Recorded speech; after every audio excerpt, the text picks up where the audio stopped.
Génération FM. Generation FM, the best radio. Génération FM. Dans le but de rendre au jeu son rôle crucial dans le développement de l'enfant, l'Organisation des Nations Unies a déclaré le 11 juin comme journée internationale du jeu. Une célébration démarrée en 2024 grâce à la diligence de l'ONG Right to Play et de ses autres partenaires qui luttent pour le respect des droits de l'enfant. La deuxième édition de cette célébration, qui s'est tenue à Bignona, a permis à la chargée du projet RECAP-Jeux à Ziguinchor et à Sédhiou de revenir sur l'importance de cette journée. Aujourd'hui encore, l'ONU a accepté vraiment d'adopter cette journée parce qu'on voit que le jeu est un moteur essentiel dans l'apprentissage des enfants et leur bien-être. Et cette journée aussi permet de préserver ce droit qui est le droit de jouer, qui est un droit essentiel dans la vie des enfants. Quand l'enfant joue, c'est le monde qui gagne, quelqu'un l'a dit. Mais également, il faut savoir que c'est dans le jeu que l'enfant apprend, dans le jeu que l'enfant découvre, que l'enfant comprend, mais également qu'il est en train de développer des compétences. Il apprend aussi à collaborer avec les autres enfants, et ce qui lui permet d'avoir de l'empathie, de pouvoir développer aussi la capacité de collaboration, qui est une chose très importante dans le monde actuel. Donc, il faut voir que le jeu, actuellement, est quelque chose qui est essentiel. On ne peut plus s'en passer vu le monde actuel. Pour l'un des représentants du club handisport de Bignona, la célébration de cette journée par Right to Play a permis aux personnes handicapées de la capitale du Fogny de retrouver leur place dans le jeu et dans le sport en général. Remercier Right to Play parce que Right to Play a compris que les personnes handicapées pratiquent le sport.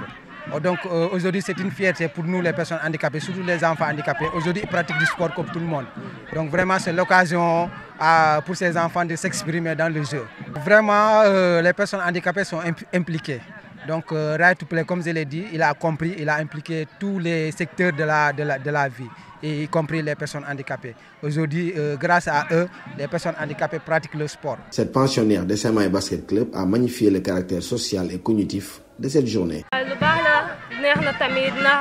fekk naa fi ñi nga xam ne xaw ma leen ñu miinante fii regroupé wu xale yi di dàkkante di foo di ree et tout ñu ciy jàng lu bëri comme genre man jeu bu ma nekkoon ñu ñuy wax ñu paqueriser ay kii nii tuuru kii nii dëkk boo demee dëkk boo moomul rek da ngay perdre jeu bu ñu doon def day développer suñu capacité de mémorisation.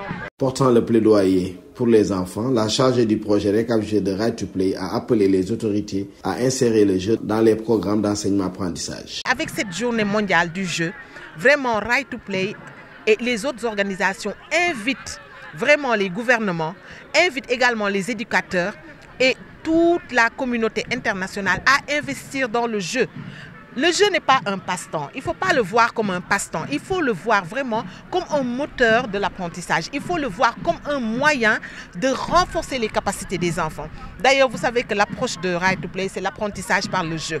Et on voit dans certains pays, comme le Ghana, que c'est des pays qui ont adopté, le Rwanda aussi, qui ont adopté le play-based learning, l'apprentissage par le jeu par l'éducation nationale. Et cela permet maintenant de renforcer les capacités en lecture, de renforcer les capacités en mathématiques. Les mathématiques sont parfois des matières qui ne sont pas appréciées, les matières scientifiques. Mais à travers vraiment le rendre ludique, jouer avec les maths fait que les enfants commencent à l'aimer. Et ça, c'est important.